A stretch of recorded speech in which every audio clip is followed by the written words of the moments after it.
बिहार चुनाव और special intensive revision.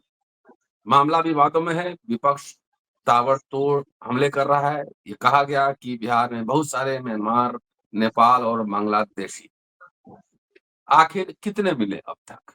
सवाल इसी विषय पर, सवाल चर्चा इसी विषय पर। कितने बांग्लादेशी मिले, कितने नेपाली मिले, कितने म्यांमार के लोग मिले, या ये एक तरह का स्टंट किया जा रहा है, ये सब कह के। हमारे साथ जेपी सिंह साहब हैं, लगातार आप का नामा पढ़ा सुन रहे हैं। चलते हैं सीधे उनसे, बिहार के रहने वाले हैं लेकिन रहते हैं इलाहाबाद में।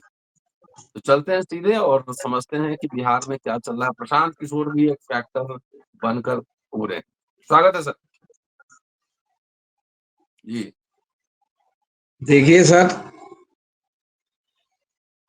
प्रशांत किशोर का आपने नाम लिया है तो सबसे पहले उन्हीं के बारे में एक बात मैं कहना चाहता हूँ। जी। मैं बक्सर का रहने वाला हूँ, या बलिया का भी हूँ, दोनों तरफ है मामला हमारा।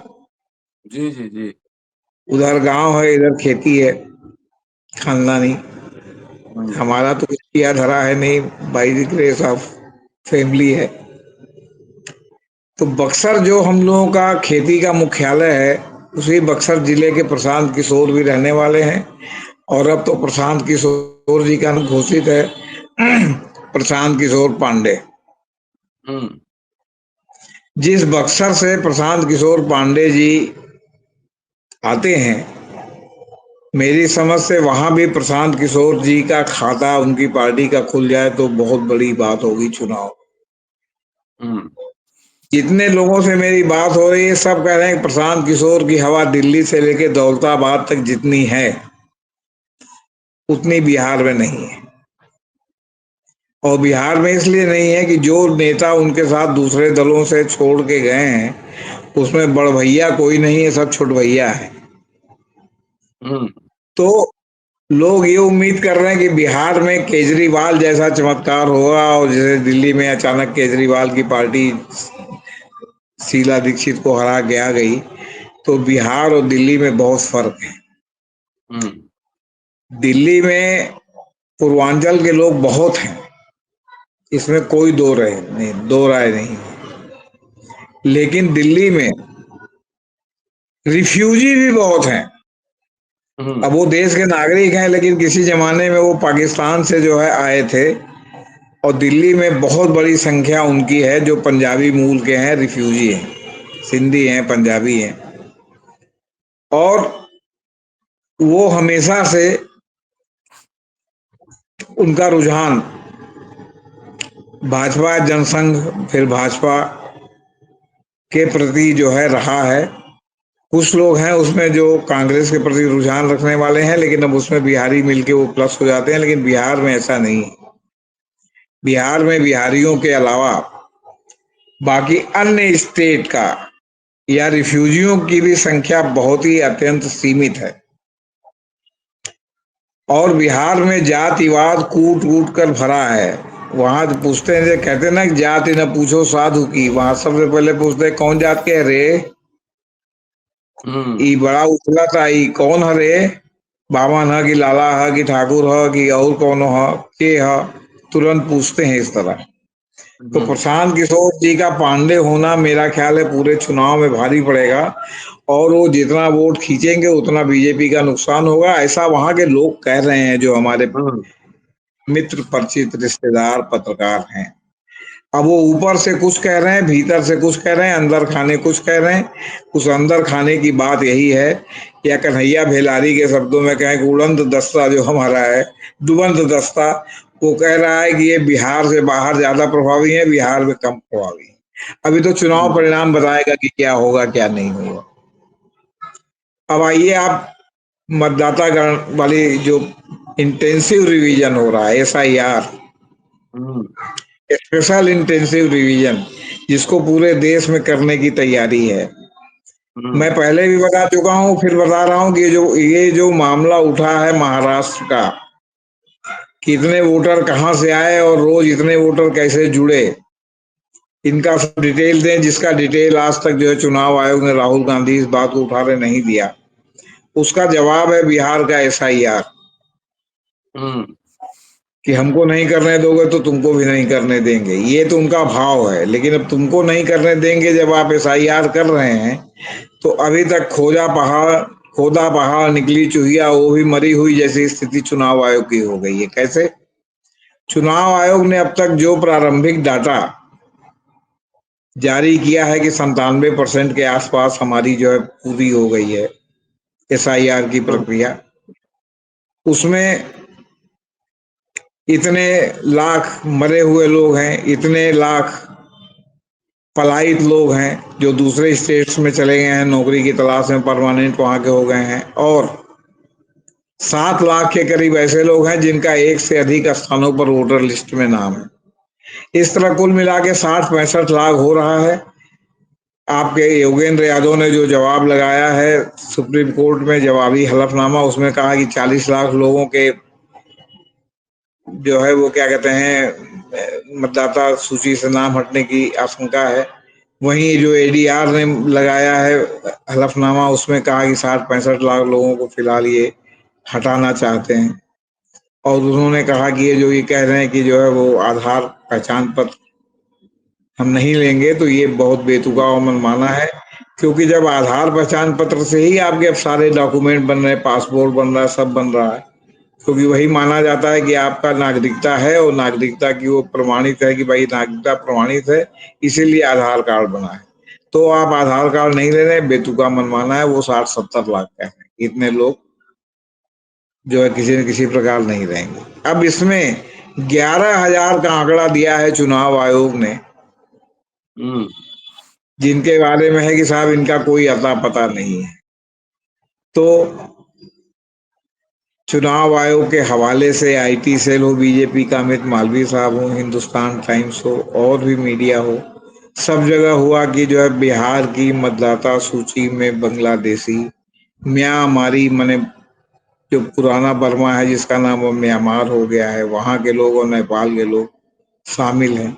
तो जो 11,000 जिनका अता पता नहीं है, अब तो वही निकला, क्योंकि अभी तक तो ये निकला नहीं कि वहाँ कितने लोग पकड़े गए बांग्लादेश के, कितने लोग पकड़े गए नेपाल के, कितने लोग पकड़े गए म्यांमार के, ये तो निकला नहीं। तो फिर क्या हम हुँ, माने कि केवल 11,000 जिनका अता पता नहीं चल रहा है, जो फर्जी वोटर्स तथाकथित की श्रेणी में पहुंच गए हैं, वही लोग म्यांमार, नेपाल और बांग्लादेश के थे? हुँ, हुँ, तो ये पोजीशन है। तो सवाल है कि इससे तमाम सवाल उठते हैं। अब कल 28 हुँ, तारीख को ये नई पीठ जस्टिस सूर्यकांत और जयमाला बागची की बनी है। जो धूलिया साहब हैं वो कालीन पीठ थी।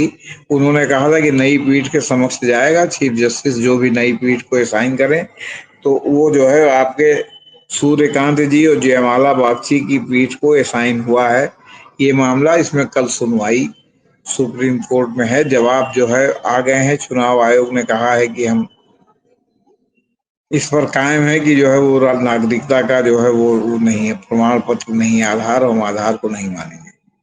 और हमें नागरिकता वोटर सूची बनाते समय तय करने का अधिकार है। जबकि सुप्रीम कोर्ट ने मौखिक रूप से उस दिन ऑब्जर्वेशन में जस्टिस तूलिया ने कहा था कि ये जो नागरिकता तय करने का अधिकार गृह मंत्रालय को है, आपको नहीं। चुनाव हुँ, आयोग को हुँ, केवल मतदाता सूची तैयार करना है। और आप इससे विचार कीजिए 3 चीजों पर। वोटर आईडी कार्ड, इन्होंने वोटर हाँ, आईडी कार्ड को भी मानने से इनकार कर दिया है, राशन कार्ड और आधार कार्ड। अब ये तो कल पता चलेगा कि जो ये नहीं मान रहे हैं, जो इन्होंने जवाब दिया है, जिसके जवाब में एडीआर ने जवाब दिया है, जिसके जवाब में योगेंद्र यादव ने जवाब दिया है। हो सकता है और भी जो पार्टी हैं, क्योंकि लगभग 10 याचिकाएं थी, उन्होंने भी जवाब दाखिल किया हो, लेकिन उनका जो हुँ, है अभी तक पढ़ने को मीडिया में नहीं मिला कि उन्होंने क्या जवाब दाखिल किया है। एडीआर और योगेंद्र यादव का जवाब मीडिया में इधर उधर छप रहा है, घूम रहा है। तो एडीआर ने अब क्या दिया सवाल है? इस बात है, एडीआर एडीआर ने दिया है कि आधार कार्ड और ये जो नहीं मान रहे हैं आप वोटर आईडी कार्ड, ये आपका मनमाना, मतलब ये चुनाव आयोग का है, और हुँ, ये गलत। उन्होंने इनके मतलब सब उसकी जो है धज्जियां उड़ा दी हैं, इनके एफिडेविट की। ये जबरदस्ती की बात कर रहे हैं, इनको नागरिकता तय करने का अधिकार नहीं है। और जिन्होंने पिछली बार वोट दिया उनको आप अब इस आधार पर हटा रहे तो फिर पिछले चुनाव की वैधता पर भी आप जो है सवाल उठा रहे हैं। अब सवाल है, हिंदुस्तान टाइम्स ने 23 जुलाई को छापा था 25 को कि बिहार के मतदाता सूची पुनरीक्षण के दौरान नेपाल, बांग्लादेश और अन्य देशों की बड़ी संख्या में विदेशी नागरिक मिले हैं। और उन्होंने चुनाव अधिकारी का दिया था कि चुनाव के आयोग के वरिष्ठ अधिकारी का कहना है कि जिन्हें अधिकार का नहीं, मतदान का अधिकार नहीं होना चाहिए, वो भी सूची में शामिल है। जी न्यूज ने दिया था कि एसआईटी जांच और एसआईआर अभियान के दौरान बिहार के सीमावर्ती जिलों में बड़ी संख्या में विदेशी नागरिक मिले, जिनमें नेपाल और बांग्लादेश के नागरिक प्रमुख थे। हिंदू द हिंदू में 24 जुलाई को छपा नेपाल, बांग्लादेश और म्यांमार से आए लोगों की पहचान की गई है, लेकिन इन्हें ड्राफ्ट मतदाता सूची में शामिल नहीं किया जाएगा। अब इन खबरों के बाद किसी आम नागरिक को तो यही लगेगा ना कि मतदाता सूची में विदेशी घुसपैठियों की भरमार है और चुनाव हम्म। आयोग कोई कठोर कदम उठाने जा रही है। परसेप्शन की लड़ाई हो गई है परसेप्शन। कि नरो या कुंजरो, ये हम्म। महाभारत दोहराया जा रहा है। जैसे जो है वो धृतराष्ट्र को नमस्ते करने के लिए, नमस्ते शब्द से भाई बुरा मत मानिएगा, मतलब उनको कि भाई जब तक अश्वत्थामा नहीं मरेगा वो नहीं मरेंगे, इच्छा मृत्यु उनके पास है। कहा क्या कृष्ण ने कि जो है वो युधिष्ठिर से कि आप जो है अनाउंस कीजिए कि अश्वत्थामा मरा नरो या कुंजरो, क्योंकि अश्वत्थामा नाम का एक हाथी था जिसको इन लोगों ने मार दिया। युधिष्ठिर ने जो है उद्घोष किया कि अश्वत्थामा मरा नरो या कुंजरो। अब वो नरो नरकुंजर। या कुंजरों पर जो है कृष्ण ने जो है अपना शंख बजा दिया। तब। अब वो सुनाई नहीं पड़ा। अब सुनाई नहीं पड़ा तो जो है वो धृतराष्ट्र सॉरी, इनके जो द्रोण। द्रोण। द्रोणाचार्य, गुरु द्रोणाचार्य ने जो है अपना तुरंत जो है अस्त्र शस्त्र त्याग के प्राण त्याग दिया कि हमारा पुत्र नहीं रहा तो हम नहीं रहेंगे। जबकि अश्वत्थामा हाथी मरा था, अश्वत्थामा, लेकिन कौआ कान ले गया तो लोग कान कहाँ देखते हैं, कौआ को देखते हैं। तो इस तरह ये हम्म। परसेप्शन बनाया जा रहा है कि यहाँ के लोग घुस आए हैं। आप जो है काफी टेबलों पर जो लोग राजनीति करते हैं और राजनीति की बात करते हैं, चाय की प्याली के साथ और ड्राइंग रूम में बैठ के वो कहेंगे बताइए ये कितना बड़ा वो है कि भारत का जो है भाग्य जो है वो क्या कहते हैं बांग्लादेश और नेपाल और जो है क्या नेपाल। कहते हैं म्यांमार के लोग निर्धारित करेंगे। म्यांमार के रोहिंग्या मुसलमान हैं, बांग्लादेश के हम्म। बंगाली मुसलमान हैं, नेपाल चलिए मान लिया कि इधर उधर मिला जुला है, नेपाली हैं कुछ, ये हैं कुछ, वो हैं कुछ, इधर उधर के मिले हुए लोग हैं, लेकिन ये भारत का मुस्तकबिल तय करेंगे, कितना गलत बात है। हम्म। और आप कहेंगे नहीं ऐसा नहीं, कहीं क्या बात कर रहे हैं, हिंदुस्तान टाइम्स में, जी न्यूज में, सब में जो है ये सब छपा है और चुनाव आयोग के अधिकारी कह रहे हैं, तो कोई गलत थोड़ी कह रहे होंगे। हम्म। आपके पास क्या प्रमाण है कि वो नहीं है? तो ये एक परसेप्शन का खेल है कि मेरा दामन बहुत साफ है, कोई तोहमत लगा दीजिए। आप खूब बढ़िया जो है नया कुर्ता और पैजामा पहन के निकलिए और उससे लोग जले और पीछे से धीरे से जो है कुर्ता पर पान थूक दे तो कुर्ता शरीर से चपका नहीं देता, उठा उठा चलता है। तो किसी ने आगे जाके कहा कि अरे भाई साहब आपने अपना पीठ नहीं देखा, उसके ऊपर तो किसी ने कुर्ते पे पान थूका हुआ, अब आपको क्या मालूम कि किसने थूक दिया। क्यों? इससे आपकी जात प्रभावित नहीं हुई, उसका जात माने उसका कैरेक्टर प्रभावित हुआ कि वो कैसा आदमी है, कि मेरा दामन बहुत साफ है, कोई तोहमत लगा दीजिए। तो ये हम्म। सब परसेप्शन का खेल चल रहा है कि मतलब एक माहौल पैदा कर दो कि जो है वो इस तरह बेईमानी से जो है बिहार में चुनाव जो है जीता जा रहा है। अब हम्म। भारत निर्वाचन आयोग की 22, 23 और 24 जुलाई को प्रेस विज्ञप्तियों में कहीं भी नेपाल, बांग्लादेश या म्यांमार का नाम नहीं लिया गया। नहीं, यह स्पष्ट किया गया है कि कितने विदेशी नागरिकों की पहचान की गई है और उन्हें मतदाता सूची से निकाला गया। मतलब जो बात सूत्रों के हवाले से कही गई वो आयोग की आधिकारिक भाषा में लापता है, अदृश्य है। हम्म। तो ये क्या सारे घुसपैठिए रातों रात भूख कर उड़ गए, मैंने कपूर की तरह उड़ गए हवा में? उड़े। क्या ये फिर ये मुद्दा इतना ही था कि चुनाव से पहले माहौल बनाना है? अब हम्म। आप बताइए, 7.89 करोड़ मतदाताओं का सत्यापन किया, उनमें से कुल 52.9 लाख नाम अब तक हटाए गए। ये 4 श्रेणियों में आए। 20 लाख मौत, जिनकी मौत हो चुकी वो घोषित किए गए। 28 लाख ऐसे पाए गए जो अस्थायी रूप से बाहर जा चुके हैं। 7 लाख दोहरे नाम वाले मिले और 11,484 ऐसे जिनका कोई अता पता नहीं है। तो जरा सोचिए मित्र, क्या ये 11,484 बांग्लादेशी थे? तो 7 करोड़ या 9 करोड़ जो मतदाता हैं उसमें जो 11,484 आपको केवल अभी तक मिले हैं, ये तो नेग्लिजिबल से भी नेग्लिजिबल है। हम्म। तो इसी का ये वो भी परसेप्शन कौन बनाया है पता जाएगा, नहीं। लेकिन ये भी बात कितने लोगों को मालूम है, आप बताइए हमें।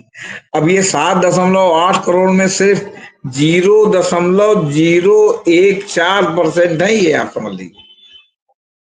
हम्म। माने 0.14% इतने वोटर के सापेक्ष आपसे। वो तो भी आप कौन है बताइए पता नहीं ना, नेग्लिजिबल है कि 11,000। नहीं है जी? वो भी कौन है पता नहीं ना, 11,000 कोई वो जरूरी थोड़ी कि। पता ही नहीं है।